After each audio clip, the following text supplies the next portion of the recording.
BJP की केंद्रीय चुनाव समिति की बैठक दिल्ली में चल रही है, जिसके बाद पार्टी लोकसभा चुनाव के उम्मीदवारों के नामों की पहली सूची जारी कर सकती है। इस सूची में अधिकतर नाम पहले चरण में होने वाले मतदान वाली सीटों से संबंधित हो सकते हैं, जिसमें बिहार, असम, आंध्र प्रदेश समेत कई राज्य शामिल हैं।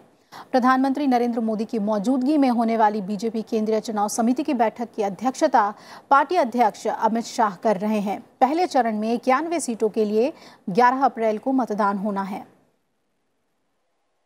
और आइए सीधा रुख कर लेते हैं हमारे संवाददाता पंचानन मिश्रा का। पंचानन, इस वक्त क्या ज्यादा अपडेट बैठक से जुड़ी हुई?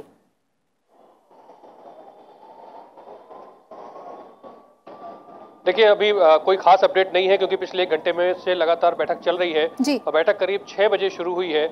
और ऐसा माना जा रहा है कि जो पहला चरण है, जो 11 अप्रैल को जिसके लिए चुनाव होना है, 91 सीटें हैं, तो कम से कम ये सीटें यहाँ पर इनको जारी किया जा सकता है। हालांकि उत्तर प्रदेश भी उसमें से एक है उसके लिए, लेकिन आज चर्चा यहाँ पर उस पर नहीं होगी। उसके लिए कल की चर्चा के लिए जो समय है वो रखा गया है। कल यहाँ पर उत्तर प्रदेश के मुख्यमंत्री योगी आदित्यनाथ मौजूद रहेंगे, उसके बारे में चर्चा होगी। लेकिन आज जो चर्चा है, करीब 10 से 12 राज्य हैं, जिसमें कि बिहार जैसा राज्य है महत्वपूर्ण, बिहार है, महाराष्ट्र है, इसके अलावा पूर्वोत्तर का त्रिपुरा है, असम है, अरुणाचल है, इस तरह से कई और राज्य हैं। नीचे तेलंगाना पे भी चर्चा आज हो रही है। और पार्टी दफ्तर के अंदर मौजूद है प्रधानमंत्री नरेंद्र मोदी खुद और पार्टी अध्यक्ष अमित शाह है। उसके अलावा अरुण जेटली है, सुषमा स्वराज है, जो कई तमाम जो शीर्ष नेता है वो बैठक कर रहे हैं लगातार। और ये इस बात की कोशिश है कि चुनाव के जो पिछली बार के नतीजे रहे 2014 के, उसी को दोहराया जाए और उनसे ज्यादा सीटें लाने की बीजेपी बात कह रही है। तो रणनीति यहाँ पर तय हो रही है कि किस सीट पर किस कैंडिडेट का जो मजबूत दावेदारी है वो उसको देखा जा रहा है। लेकिन साथ ही हमको ये भी सुनने को मिला है कि जो मंत्री हैं, जो एनडीए सरकार में मंत्री रहे हैं, जो खासकर बीजेपी के मंत्री रहे हैं, उनका टिकट उनको मिल सकता है।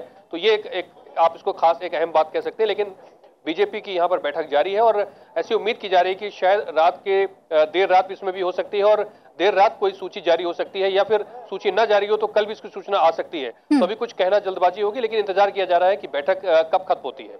जी बिल्कुल, बैठक के खत्म होने के बाद कुछ तस्वीर सामने आएगी पहली लिस्ट को लेकर। बहुत बहुत शुक्रिया पंचानन आपका हमारे साथ जुड़ने के लिए। इधर प्रधानमंत्री नरेंद्र मोदी ने एक बार फिर खुद को चौकीदार बताते हुए ट्वीट किया है और कहा है कि न सिर्फ मैं बल्कि इस देश का हर नागरिक चौकीदार है। उन्होंने कहा कि आपका चौकीदार देश की सेवा कर रहा है और देश की प्रगति के लिए जो भी व्यक्ति मेहनत कर रहा है वो चौकीदार है। प्रधानमंत्री ने ट्वीट करते हुए कहा, देश का हर व्यक्ति जो भ्रष्टाचार, गंदगी और सामाजिक बुराइयों के खिलाफ लड़ रहा है वो चौकीदार है। देश को आगे बढ़ाने के लिए जो भी व्यक्ति कठिन परिश्रम कर रहा है वो चौकीदार है। उन्होंने लिखा कि मैं अकेला नहीं हूं, आज देश का हर नागरिक कह रहा है कि मैं भी चौकीदार हूं। उन्होंने एक हैशटैग का भी इस्तेमाल किया है जिसमें लिखा है हैशटैग मैं भी चौकीदार। अपने ट्वीट के साथ पीएम ने एक वीडियो भी शेयर किया है और इस वीडियो में देश के अलग अलग राज्यों के लोगों को नए भारत की कल्पना के साथ जुड़ते हुए दिखाया गया है। गाने की एक पंक्ति झूठ पर प्रहार करती है। वो पंक्तियां इस प्रकार हैं, झूठ के कपाल पर सत्य का प्रहार है। आइए देखते हैं इस वीडियो का एक अंश। मैं भी चौकीदार हूँ, मैं भी चौकीदार हूँ। मैं नए भारत की कल्पना, मैं नए भारत की कल्पना से सहमत विचार हूँ। मैं भी चौकीदार हूँ।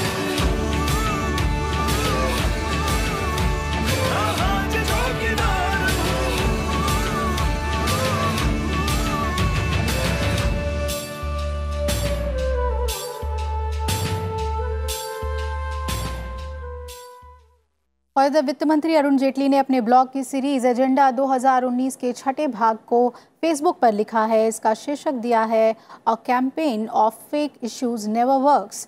वित्त मंत्री अरुण जेटली ने इस सीरीज में एनडीए सरकार के खिलाफ विपक्ष की ओर से उठाए जा रहे मुद्दों को फर्जी बताया है। जेटली का कहना है कि नकली मुद्दों का अभियान कभी काम नहीं करता। जेटली ने यह भी लिखा है कि भारतीय लोकतंत्र की असली ताकत मतदाताओं में निहित सहज ज्ञान है। इस सीरीज में वित्त मंत्री ने 13 मुद्दों पर सरकार को घेरने के विपक्ष के अभियान को फर्जी बताया। ये मुद्दे हैं राफेल, जज लोया की मृत्यु, बैंक कर्ज माफी, ईवीएम जैसे मुद्दे। साथ ही जेटली का कहना है कि जीएसटी, नोटबंदी, नीरव मोदी, विजय माल्या, पुलवामा और बालाकोट, आंध्र प्रदेश को विशेष दर्जा, संस्था और अर्थव्यवस्था जैसे मुद्दों पर विपक्ष जो फर्जी तरीके से अभियान चला रही है वो इस बारे इस बार के चुनाव में काम नहीं करेगा। वित्त मंत्री का यह भी कहना है कि नरेंद्र मोदी सरकार ने इतना बेहतर काम किया है कि 5 साल बाद विपक्ष के पास सरकार के खिलाफ कोई वास्तविक मुद्दा नहीं है। एनडीए सरकार के पास ऐसा नेतृत्व है जिस पर देश की जनता भरोसा करती है। विपक्ष दहशत की स्थिति में है। विपक्ष का एकमात्र नकारात्मक एजेंडा है कि एक आदमी यानी प्रधानमंत्री नरेंद्र मोदी को हटाओ। सरकार के खिलाफ किसी भी वास्तविक मुद्दे की गैर मौजूदगी में कांग्रेस अध्यक्ष राहुल गांधी न सिर्फ अपनी पार्टी बल्कि पूरे विपक्ष को नकली और जबरन बनाए गए मुद्दों पर भरोसा करने के लिए प्रेरित कर रहे हैं। वित्त मंत्री ने लिखा है कि वो नकली मुद्दों को उठाते हैं, उसके लिए माहौल बनाते हैं और फिर अपने झूठ को सच मानते हैं।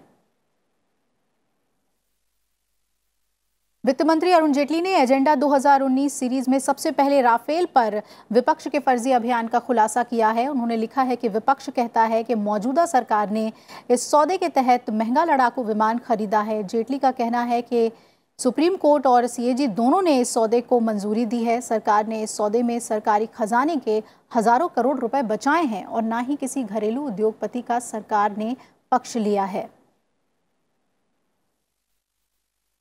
विपक्ष ने आरोप लगाया था कि सरकार ने 15 उद्योगपतियों के 2.5 लाख करोड़ रुपए माफ कर दिए हैं। इसे जेटली ने फर्जी मुद्दा बताते हुए लिखा कि कर्ज का 1 रुपया भी माफ नहीं किया गया है। 2008 से 2018 के बीच सरकारी बैंकों ने अंधाधुंध ऋण दिए, वो एनपीए हो गए। मौजूदा सरकार ने ही दी इंसॉल्वेंसी एंड बैंक्रप्सी कोड लागू किया। पिछले 2 साल में एनपीए के लगभग 3 लाख करोड़ रुपए की वसूली की गई। वित्त मंत्री ने ईवीएम मशीनों से छेड़छाड़ को भी विपक्ष का फर्जी मुद्दा करार दिया है। जेटली का कहना है कि पिछले 25 साल में चुनाव में ईवीएम का इस्तेमाल हो रहा है। ईवीएम में कोई दिक्कत नहीं है, साथ ही समस्या उन लोगों को है जो चुनाव हार रहे हैं। ये वही मशीन है जिसके साथ कांग्रेस पार्टी ने हाल ही में विधानसभा चुनाव जीता था। जीएसटी को आपदा बताने कि विपक्ष की कवायद को भी जेटली ने फर्जी करार दिया। उन्होंने लिखा है कि सभी विपक्षी दलों ने जीएसटी से जुड़े संविधान संशोधन का समर्थन किया था। ये विपक्ष का ही लाया प्रस्ताव था, लेकिन वो इसे लागू करने में नाकाम रहे। विपक्ष का आरोप है कि नोटबंदी सरकार की विफलता थी, जिसके कारण गरीब लोगों को भारी कठिनाई हुई। जेटली ने इसे विपक्ष का फर्जी अभियान बताया। जेटली ने लिखा कि नोटबंदी से उन लोगों की नींद हराम हो गई जिनके पास काला धन था। नोटबंदी से अर्थव्यवस्था को औपचारिक बनाने में मदद मिली, कर आधार बढ़ा, अर्थव्यवस्था का डिजिटलीकरण हुआ और अधिक कर जमा होने लगा, जिसका इस्तेमाल गरीबों के लाभ के लिए किया जाता है। इसी तरह से वित्त मंत्री ने नीरव मोदी, विजय माल्या, पुलवामा और बालाकोट, आंध्र प्रदेश को विशेष दर्जा के मुद्दे पर विपक्ष के आरोपों को फर्जी अभियान का हिस्सा बताया। उन्होंने साफ किया कि चुनाव में विपक्ष को इन सारे फर्जी मुद्दों के अभियान का कोई लाभ नहीं मिलेगा। और उधर कांग्रेस अध्यक्ष राहुल गांधी ने आज उत्तराखंड में कांग्रेस के औपचारिक चुनाव प्रचार अभियान की शुरुआत की। उन्होंने कहा कि केंद्र में कांग्रेस की सरकार बनने पर सरकार हर गरीब को न्यूनतम इनकम की गारंटी देगी। राहुल गांधी ने जीएसटी और किसानों के मुद्दे पर केंद्र सरकार पर निशाना साधा और रैली के बाद राहुल गांधी शहीदों के घर गए और उनके परिजनों से मुलाकात की। कांग्रेस पार्टी हिंदुस्तान के गरीब लोगों को पैसा दे सकती है। ऐतिहासिक निर्णय लिया है, गारंटीड मिनिमम इनकम, मतलब गारंटीड मिनिमम आमदनी हर हिंदुस्तानी को। लोकसभा चुनाव से पहले नेताओं का दल बदल जोरों पर है। ओडिशा में चुनावों से पहले बीजेडी सांसद बालभद्र माझी ने बीजेपी का दामन थाम लिया। उन्होंने दिल्ली में बीजेपी अध्यक्ष अमित शाह से मुलाकात के बाद सदस्यता ग्रहण कर ली और इससे पहले उन्होंने पार्टी पर अनदेखी का आरोप लगाते हुए बीजेडी से इस्तीफा दे दिया था। उधर उत्तराखंड की पौड़ी सीट से लोकसभा सांसद और वरिष्ठ भाजपा नेता भुवन चंद्र खंडूरी के बेटे मनीष खंडूरी कांग्रेस में शामिल हो गए हैं। कांग्रेस अध्यक्ष राहुल गांधी की जनसभा के दौरान वो कांग्रेस में शामिल हुए। राहुल गांधी ने मंच पर उनका पार्टी में स्वागत किया और उनके आने पर खुशी जाहिर की। प्रयागराज से बीजेपी के सांसद श्यामा चरण गुप्ता समाजवादी पार्टी में शामिल हो गए हैं। उन्हें समाजवादी पार्टी ने बांदा से अपना प्रत्याशी बनाया है। श्यामा चरण गुप्ता पहले भी बांदा से सांसद रह चुके हैं। इधर जनता दल एस के महासचिव दानिश अली बहुजन समाज पार्टी में शामिल हो गए हैं। उन्होंने पार्टी महासचिव सतीश चंद्र मिश्र की मौजूदगी में बीएसपी ज्वाइन कर लिया। दानिश अली ने कहा कि जेडीएस का यूपी में संगठन नहीं है। आज संविधान पर खतरा मंडरा रहा है, ऐसे में हमें मजबूत नेतृत्व की जरूरत है। लोकसभा चुनाव 2019 के लिए कांग्रेस और आम आदमी पार्टी के बीच गठबंधन की सुगबुगाहट एक बार फिर तेज हो गई है। दिल्ली कांग्रेस के प्रभारी के बयान के बाद दोनों दलों में सरगर्मी है। वहीं दूसरी तरफ आम आदमी पार्टी की विधायक अलका लांबा की भी कांग्रेस में घर वापसी की तैयारी है। 2019 में दिल्ली के लिए कांग्रेस और आम आदमी पार्टी के बीच गठबंधन होगा कि नहीं, इस पर फैसला जल्द हो जाएगा। कांग्रेस पार्टी का एक धड़ा आज भी गठबंधन के लिए इंतजार में है। दिल्ली कांग्रेस के प्रभारी पीसी चाको ने कहा कि दिल्ली में बीजेपी को हराने के लिए आम आदमी पार्टी के साथ गठबंधन के लिए तैयार हैं। That we should go for an alliance, and it is good that we have an alliance in Delhi, and our target is to defeat BJP. So to defeat BJP, the best way is to have an alliance with Aam Aadmi Party in Delhi. That is my opinion. That is opinion of the many people. Opinions will be already being reported to Congress President. Congress President will take a decision on this. इधर आम आदमी party की विधायक Alka Lamba party छोड़ कांग्रेस में घर वापसी के लिए तैयार बैठी हैं। उन्होंने कहा कि अरविंद केजरीवाल ये जान चुके हैं कि बिना गठबंधन के वो दिल्ली नहीं जीत सकते, इसलिए गठबंधन पर जोर दे रहे हैं। गठबंधन के लिए जिस तरीके से कहा है कि दिल्ली नहीं तो हरियाणा, पंजाब कहीं भी गठबंधन कर लीजिए, तो ये अपना एक कमज़ोर चेहरा दिल्ली और देश के सामने आम आदमी पार्टी ने लाने का काम किया है।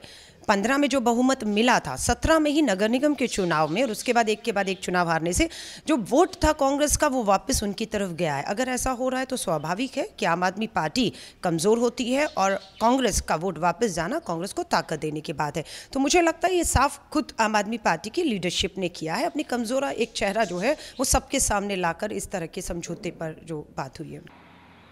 हालांकि आम आदमी पार्टी के साथ गठबंधन के प्रस्ताव पर दिल्ली कांग्रेस अध्यक्ष शीला दीक्षित पहले भी असहमति जता चुकी हैं, लेकिन अब उन्होंने फैसला कांग्रेस अध्यक्ष राहुल गांधी पर छोड़ दिया है। दबाव की रणनीति के लिए आम आदमी पार्टी ने 7 लोकसभा सीटों में से 6 लोकसभा सीटों के लिए अपने उम्मीदवारों की घोषणा कर दी है। दिल्ली के 7 लोकसभा सीटों पर 11 मई को मतदान होना है। लोकसभा चुनाव में अपनी जीत सुनिश्चित करवाने के लिए आम आदमी पार्टी आज भी कांग्रेस के साथ गठबंधन के लिए पूरी तरह तैयार है, लेकिन कांग्रेस ने भी अब तक इस पर अपने हाथ पीछे नहीं किए हैं। चाहे गठबंधन के विचार पर कांग्रेस नेताओं की राय आपस में अलग थलग ही क्यों ना पड़ जाए। कैमरा पर्सन राज ठाकुर के साथ अनु दीवान, राज्यसभा टीवी, दिल्ली। सीपीएम ने आज लोकसभा चुनाव के लिए 45 सीटों पर अपने उम्मीदवारों के नामों की सूची जारी कर दी। पश्चिम बंगाल से सबसे ज्यादा 16 और केरल से 15 उम्मीदवारों के नाम घोषित किए गए हैं। इसके अलावा असम, त्रिपुरा समेत कई राज्यों में प्रत्याशियों के नाम का ऐलान किया गया है। निर्वाचन उपायुक्त सुदीप जैन पश्चिम बंगाल में लोकसभा चुनाव की तैयारियों की समीक्षा के लिए आज कोलकाता में राजनीतिक दलों के प्रतिनिधियों के साथ उन्होंने मुलाकात की। बैठक हुई जिसमें राज्य में स्वतंत्र और निष्पक्ष चुनाव को लेकर पार्टियों के साथ चर्चा हुई। निर्वाचन उपायुक्त ने बाद में जिलाधिकारियों, पुलिस अधीक्षकों और राज्य प्रशासन के अधिकारियों से मिलकर कानून और व्यवस्था की स्थिति का जायजा लिया। केंद्रीय अर्धसैनिक बल की 10 कंपनियां पश्चिम बंगाल पहुंच चुकी हैं। Bengal to be declared as a sensitive state, all booth to be declared as a super sensitive booth. We have also quoted an order of the Supreme Court, where Supreme Court clearly stated that each and individual booth to be manned and managed by the central paramilitary forces. They have gone through our demands, and then it will be the election commission to decide. We are hopeful that Bengal peoples this time, under the supervision of election commission, can able to use their free and fair franchises. राजनीतिक दल अब चुनाव प्रचार खत्म होने और मतदान के पहले चुनावी घोषणा पत्र जारी नहीं कर सकेंगे। ऐसा करना चुनाव आचार संहिता के उल्लंघन के दायरे में आएगा। चुनाव आयोग ने राजनीतिक पार्टियों को निर्देश जारी किया है। इसमें एक दौर और कई दौर में चुनाव होने की स्थिति को लेकर साफ निर्देश जारी किया गया है।